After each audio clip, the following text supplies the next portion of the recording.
What's going on, guys? I'm back with another one. And I just watched a movie called Knock at the Cabin, starring Dave Bautista, Ben Alridge, and Abby Quinn. First of all, let's get into the journey of Dave Bautista's career. Okay, honestly, he came a long way. He came a long way. I personally did not think that from wrestling on WWE or F or T or whatever it was, I forgot, that he would get to this. All right, that's what he started out. He had his own name, big guy doing his thing. All right. But then in 2012, The Man with the Iron Fist came out. Okay, and then he played Brass Body. Brass Body was whooping everybody's ass. Okay, he was handling everybody in the cast. The entire cast got dragged by this guy. Well, until the main character, you know what happened. Okay, and he was pretty much an OP character. Still not your level of actor, obviously, but it was something. It was something. Then in 2014, Guardians of the Galaxy began. All right, this was the start of his iconic role as DRAX, right? And my favorite Guardian. I don't care. He's above Raccoon. All right, this guy spoke his mind. I still remember the Green Horror line. Never gonna forget that. And he was great in part 2. He was great in the Christmas special, and I'm sure he's gonna be great in part 3 coming up. All right, can't forget this role. Then in 2019 or 17. Blade Runner 2049 came out. Now, while it wasn't the best movie in the world to me, just was not that great. All hype. Bautista had a quick, short, but memorable role in the beginning of the movie as whatever they call those things. All right, I'll call it an android. That's what it is. It's an android. This is called what it is.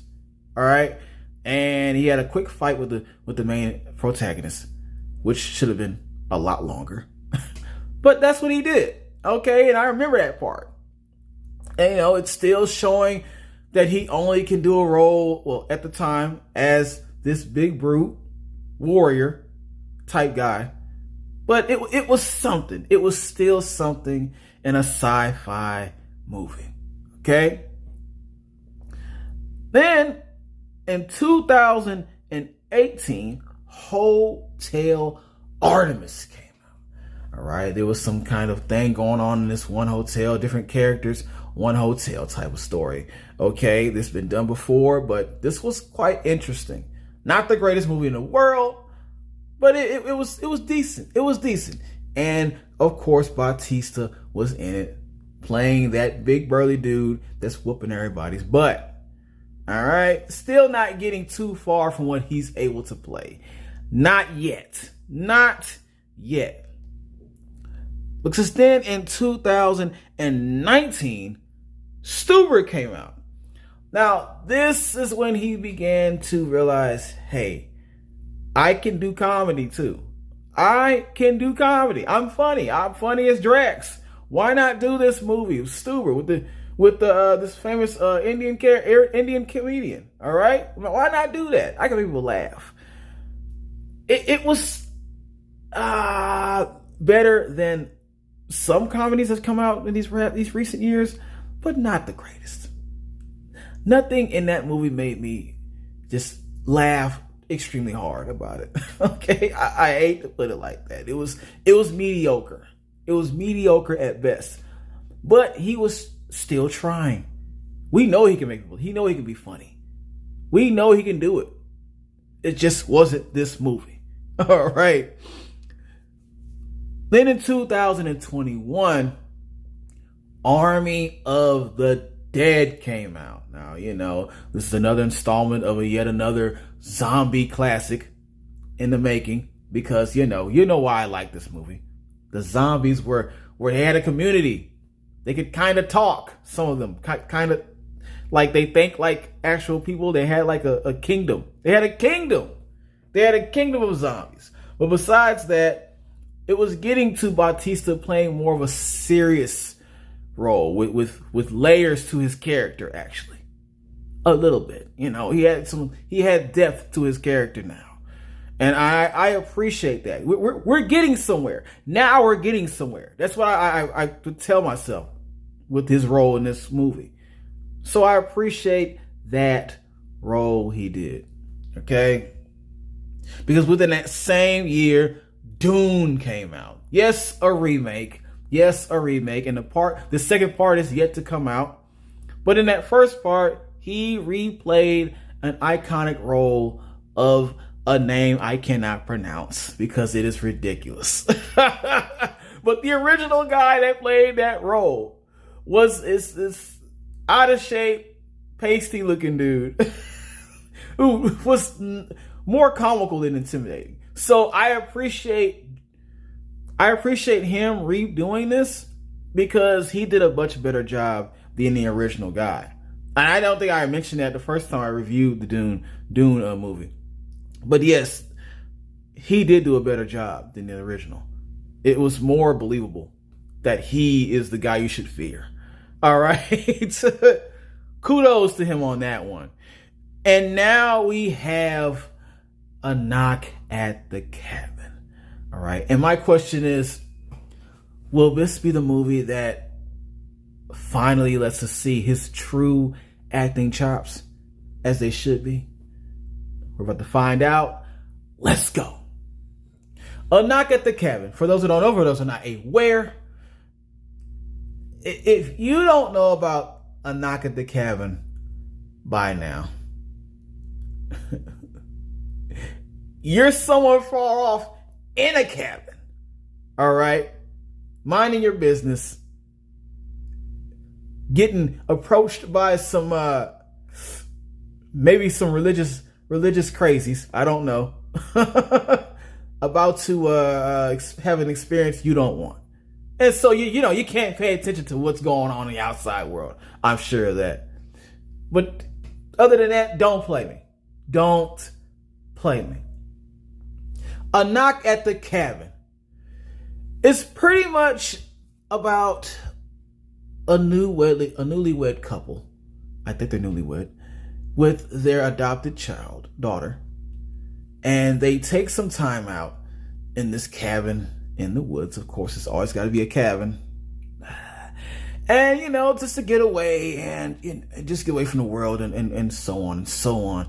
And one day, while their daughter's outside playing, this huge dude, this big guy, burly dude, comes over to her and starts talking to her, and having a conversation with her, and I guess in a way earning her trust.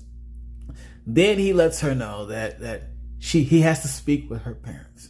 He must speak with her parents. There's something important that they must discuss with the parents. All right. And she starts to get scared, says she doesn't speak to strangers, and she starts to realize something else is going on. And she runs in that cabin, because when him and the rest of his homies come over to that cabin and start knocking, it's something that the couple does not want to really deal with. Yeah. And that's pretty much the plot of the movie. All right. Positives. This, I can say for the most part, the acting was so intense. Every actor in this movie did a stupendous job at making me worry and panic in my seat while watching this. I couldn't even stay still in my seat. Everybody was sweating and breathing hard. I'll say this also. From both sides of the story, you have the visitors who come to see this couple who didn't want any of this. They both were nervous. They both were scared, even though one was obviously posing a threat to the other side. Both sides were just feeling the same way. Nobody wanted to do this. Nobody wanted to go through this predicament. I can't say a whole lot, all right, but let's just say no. Everybody was almost in the same boat, somewhat. Everybody was extremely on edge and fearing for their life. Even the aggressors were fearing for their lives. It's a lot to explain, all right, but just the way the job that each actor and actress did to put that intense that fear in you, like there's something I need to be scared of, and each actor is letting me know that something's not right, and there's more to this than just us invading your home against your will. Well, we knocked first, but they invaded afterwards. They had just broke in and invaded your home because we need you to sit down, all right, and make this sacrifice. Somebody's gotta make that sacrifice. That's pretty much what's going on, all right. Somebody's had to make that sacrifice for a certain situation, all right. That's dire. Next positive. Bautista has played his best role yet. Honestly, this is his best one. This man's playing the gentle giant. I know everybody's like, oh, that's nothing new. He's probably played this before. Not like this. It's really that role where if you close your eyes and you just hear him talking, it sounds like a big dude still, at least a fat dude or something like that. But at the same time, you can hear the calmness in his voice. You can hear that he's not this violent dude. He's just big enough to cause violence. Okay, he's not this violent dude. He was trying to talk this out with the so-called, victims. Well, they were victims. I'm sorry. They were victims of this. They were victims. I'm sorry. I'm not saying it like that. They were victims, and he felt that, and he understood that. And so he tried to reason and explain why they're there. What their motive is. Okay, in the best way that he could. That throughout most of the movie, he didn't lose his temper. Most of the time. Okay. And he did such a great job of that he was the only character in there, as far as the aggressors, that I was really just parting with. I was really on his side, like, oh, hey, maybe y'all should just take a listen to, even though somebody's gonna have to die, but one of y'all should just listen to him, all right? Listen to this guy, what's he gotta say. He sounds like he knows what he's talking about, all right? And it's sincere and it's coming from the heart. And he was just that kind of character. I appreciated that. That was such a good way to present that character. Let's put it like that. My last positive. Each character was well detailed. Okay, let me put it like that. I already told you that every actor did a spectacular job for what their role was. But as far as the character details, how each character was different from the other was also just perfect. Okay, you have the one woman who seems a little bit young, and she claims she has a kid, which no one is believing. All right. So she feels their pain. I have a kid, she said. They wouldn't believe that, but she was a little jittery. She was a cook or some sort. All right. Then they had another woman who was, became religious, didn't believe in religion that much at first, but then she just slowly became religious, Then, of course, there's Batista's role, who's a football coach. All right. Some kind of coach at some kind of school. You wouldn't realize that unless he told that story. And then there's the other guy who was a little angry all the time, but he wasn't. He didn't hide who he really was. Okay, he was angry, upset. There's a bigger connection to him and one of the other characters on the other side that you gotta watch the movie to find out. And it just so every character stood out. There were no characters that were like, oh, this one's just like the other character. This one's no different from that character or that character. So what's the difference with that character? It was nothing like that. I like distinct characteristics in the movies that I watch.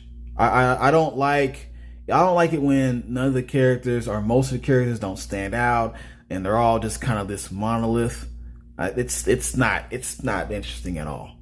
All right. And so something like this is more of my speed. All right. Let's put it like that. Negatives. Oh, the negatives. For one thing, my first negative, there were a lot of flashbacks in this movie of the couple's life. All right. Before this. And honestly, they were highly pointless, very pointless flashbacks.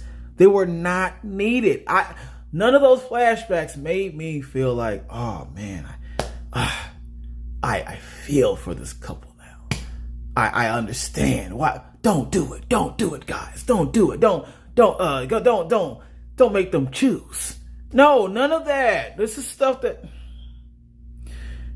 The things that they flashbacked on were just things you see in a lot of movies all the time. When couples go through trials and tribulations. Couples go through troubles, different troubles of all sorts.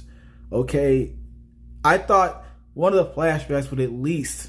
Well, there is one flashback, only one that connects to what's going on in the present, but none of the other ones really connect. They don't connect. I want that connection. I'm not trying to be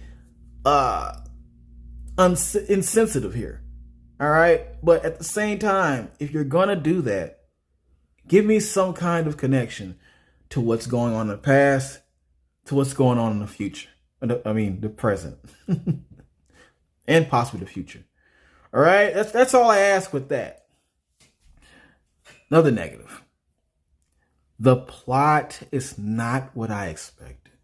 When I saw this trailer, I immediately thought that something was going on with that child. Something was going on with that child. That's why they were those four people were there. That's why it was such an urgent thing to come to that specific cabin because of that child. And I felt like this would have been a very controversial movie if it went out the way that I thought it was going. Because that's what it looked like it was going. You have some people who were like Jehovah's Witnesses, but they're not. But they have weapons in their hands, so that's a little scary. All right, yeah, it's a little creepy. And so you're already on alert. And so I'm like, okay, there has to be a reason that they're there. There is a reason, but not what I thought. And when you find out the reason, it's it's cliche. It's nothing new. It's nothing new. Nothing new that you already know already. Stuff you've seen in other movies. It's such a disappointment at the end, which I'm getting to right now. That's my last negative. The ending was highly disappointing. All right. There's another reason why it's disappointing, but from the fact that this is something a lot of movies do all the time. But knowing who directed this, my boy M. Night, you would think it's gonna go a certain way. It doesn't go a certain way, unfortunately. And the results of that is lackluster, lame. Just it falls short of your expectancy, what you expect. I'm sorry. And for that, I have to give this an I. Yes, an I. Not even an I. Cool. Just an I. Disappointed. Old was better. Always better, man. Press that like button, share, and you better subscribe.